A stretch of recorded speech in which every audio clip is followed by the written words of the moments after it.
Kompas Siang kami awali dengan informasi Basarnas memetakan sejumlah titik yang dicurigai menjadi lokasi korban hilang tertimbun longsor di Sukabumi, Jawa Barat.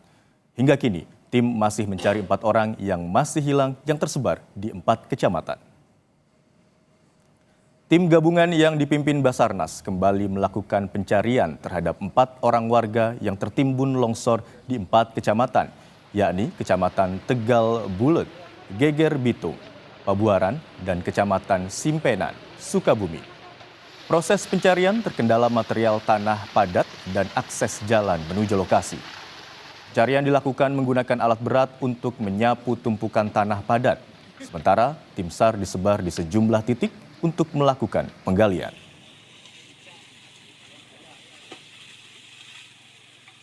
Kita masih fokus di wilayah yang memang masih dalam pencarian dan titik-titik yang dicurigai.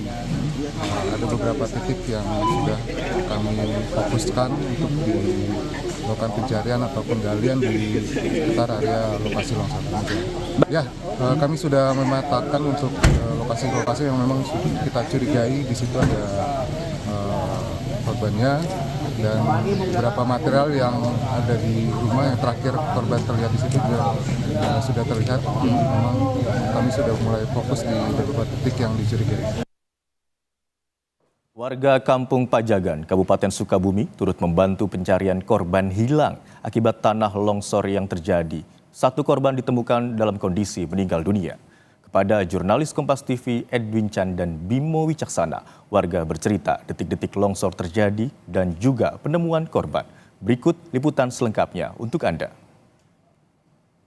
Lebih dari 20 kecamatan di Kabupaten Sukabumi terdampak oleh banjir bandang dan juga tanah longsor yang memang melanda sejak Selasa 3 Desember 2024. Dan sekarang saya sudah ada di tempat yang dimana menjadi salah satu lokasi yang terdampak longsor, yang salah satu yang paling parah yakni di Kampung Cimapak Atas, Desa Loji, Kecamatan Simpenan, Kabupaten Sukabumi. Nah, untuk mendengar kronologi bagaimana tanah longsor ini terjadi di tempat ini, sekarang saya sudah bersama dengan warga setempat. Halo, selamat sore, Kang. Selamat sore, Pak. Boleh perkenalkan namanya, Kang, dengan siapa dan tinggalnya di mana, Kang? Paling nama Aplak lah, tinggal di sini di Kampung Cimapak, asli Cimapak gitu. Kang, sebagai warga asli Cimapak Atas gitu ya, dan di sini yang memang dari kemarin membantu, kurang lebih boleh dijelaskan nggak kronologinya di hari Selasa 3 Desember ini seperti apa, dari jam-jamnya, dari pagi, dari banjir bandang, tanah longsor, dan seterusnya? Kemarin waktu pagi masih belum apa-apa, sih jam 8 masih ada pembatas jalan, masih utuh jam 8. Saya kerja jam 8, jam 9, masih utuh. Pas waktu saya kerja jam 12, habis lohor, udah ambruk semuanya. Waktu korban itu belum ada yang tahu. Cuman ada yang tukang ojekan di sini, dia bilangin, dia jalan kaki di sini ke atas, motor ditaruh di warung, gitu. Pas 1 hari kan, ada warganya kampungnya cari gitu, katanya motornya ada di warung, ditipin, orangnya nggak ada gitu. Pas ditelusuri ada di penemuan mayat di bawah di Bag-Bagan. Penemuan jenazahnya berarti memang dari sini lalu tanah longsor dan akhirnya mengalir sesuai dengan arah sungai seperti itu ya, Kang ya. Kang, mungkin mau bertanya, Kang, bagaimana sih kesulitan, kan 5 hari terakhir ini hujan deras terus. Nah, sebagai warga setempat yang ikut membantu, tantangannya seperti apa sih, Kang? Ya mungkin tantangannya itu kan nyawa. Kita bawa mayat jangan sampai kita jadi mayat aja gitu aja. Kemarin seperti kemarin, yang penting mah tolong bantuannya lah gitu buat masyarakat yang kedampakan. Seperti PLN ya, cepat-cepat lampu nyala gitu kan, sinyal nggak ada. Seperti baterai HP nggak ada gitu aja. Oke, Kang, yang terakhir mungkin di sini boleh nggak, Kang, jelasin kira-kira sudah berapa lama sih terjadinya, maksudnya terus-terusan terjadi ini, dan apakah ini yang paling dahsyat dibanding pengalamannya, Kang, apa? Mungkin tahun ini ya yang paling benar-benar dahsyat gitu ya, yang banyak korban, anak-anak gitu yang korbannya gitu. Soalnya ini yang banyak tahun sekarang gitu. Soalnya titik longsor yang paling parah 3-4 ke atasnya gitu. Sampai rumah kan amblas semua gitu. Yang di bawah juga kan warung amblas semua gitu. Kang, selain di sini ada berapa titik lagi sih, Kang, ke atas sampai akhirnya bisa ke Kampung Cimapak Atas itu berapa titik longsor lagi? paling ke atas 1, 2, 15 titik. Yang paling bersama paling. Ini yang paling parah ada sekitar ada 5 lagi. 5 lagi, Pak. 5 titik. 5 titik yang paling parah besarnya gitu. Terima kasih banyak ya Kang. Semoga dapat cepat pulih. Di sini tentunya kami dari Kompas TV juga turut berduka atas yang terjadi. Terima kasih banyak Kang. Saudara, memang jika kita lihat tadi sudah disebutkan bahwa Kementerian PUPR dan juga ditambah oleh tim gabungan SAR seperti itu ikut membantu dalam pembersihan jalan memang untuk membersihkan jalan dan membuat akses ini semakin lancar. Nah, harapannya semoga pemerintah dapat ikut turun tangan lebih jauh lagi sebagaimana yang disampaikan oleh warga sekitar tadi dan semoga korban jiwa yang masih dalam pencarian dapat segera ditemukan. Edwin Chan, Bimo Wicaksana, Kompas TV, Sukabumi, Jawa Barat. Di hari keempat pencarian, bagaimana proses pencarian 4 korban yang masih hilang tertimbun longsor di Sukabumi? Kita bergabung dengan jurnalis Kompas TV Insan Maulana Firdaus di salah satu titik pencarian. Selamat siang Insan. Informasi yang kami dapatkan masih ada 4 orang yang dicari dan titik mana saja yang menjadi perhatian dan apakah area pencarian hari ini akan diperluas? Saudara, dari pagi tadi tim SAR gabungan yang dipimpin oleh Basarnas sudah berangkat ke lokasi yang tersebar di 4 kecamatan.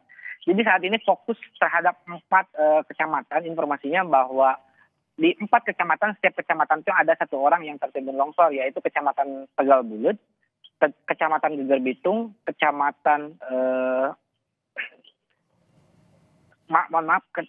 Kecamatan Simpenan, yang tadi saya sempat ikut ke Kecamatan Simpenan untuk bisa merasakan bagaimana sih menembus longsoran hingga nyampe di titik proses evakuasi. Dan ternyata memang dari saat ini saya berada di pos SAR Basarnas. Dari sini berangkat menggunakan kendaraan sekitar 5 km. Di titik 5 km ini kita semuanya turun dan harus menembus jalan yang tertutup longsor melewati jurang hingga naik lagi ke atas. Nah, di sana Basarnas telah memetakan sejumlah titik yang diduga dicurigai ada di Kecamatan Simpenan sendiri ada 1 anak yang tertimbun dan Basarnas sudah menyebar di beberapa titik untuk melakukan penggalian. Dan penggalian tersebut dibantu menggunakan alat pendukung, yaitu alat manual dan alat semi otomatis, di mana alat manual itu seperti cangkul dan lain sebagainya untuk menggali manual, dan alat semi otomatisnya itu seperti alkon dan juga gergaji mesin untuk memotong kayu dan juga membersihkan material padat tanah yang memang itu yang menjadi kesulitan tim SAR saat ini, karena timbunan longsoran tersebut tanahnya jika memang terkena lebih kering itu lebih susah untuk digali, sehingga alat alkon lah yang memang digunakan untuk menyemprot tumpukan-tumpukan tanah sehingga Basarnas bisa melihat lebih dalam lagi terkait di bawah tumpukan tersebut. Dan memang patut dicurigai dari sejumlah titik yang sudah ditandain itu juga berdasarkan informasi dari masyarakat sekitar. Mereka juga minta bantuan masyarakat sekitar di mana sih titik saat korban itu tertimbun longsor, seperti itu. Baik, hari ini sudah memasuki hari keempat dari proses pencarian korban. Lalu apakah ada tenggat waktu atau sampai kapan tenggat waktu proses pencarian korban, Insan? Ya, memang pemerintah Kabupaten Sukabumi itu setelah menetapkan tanggap darurat bencana dan sesuai prosedur SOP dari pencarian Basarnas itu, informasinya pencarian itu akan dilakukan selama 7 hari, yang saat ini masuk dalam hari keempat.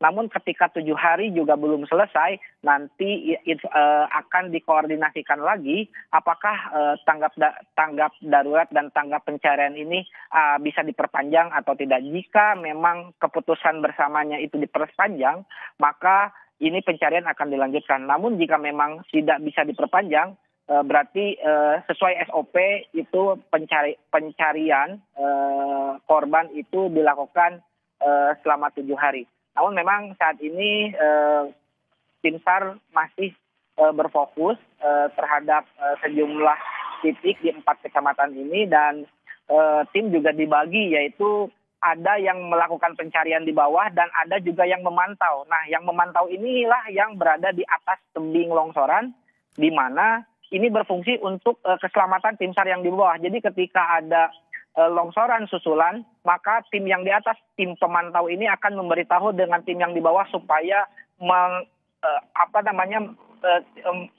menghindari area tersebut. Gitu. Seperti itu sih. Baik, proses pencarian masih difokuskan di 4 titik kecamatan, diantaranya Kecamatan Tegal Bulet, Geger Bitung, Simpenan, dan juga Kecamatan Pabuaran. Sementara itu, proses pencarian akan dilakukan selama 7 hari, di mana hari ini sudah memasuki hari keempat. Terima kasih atas laporan Anda, jurnalis Kompas TV Insan Maulana Firdaus, melaporkan dari Sukabumi, Jawa Barat. Selamat bertugas.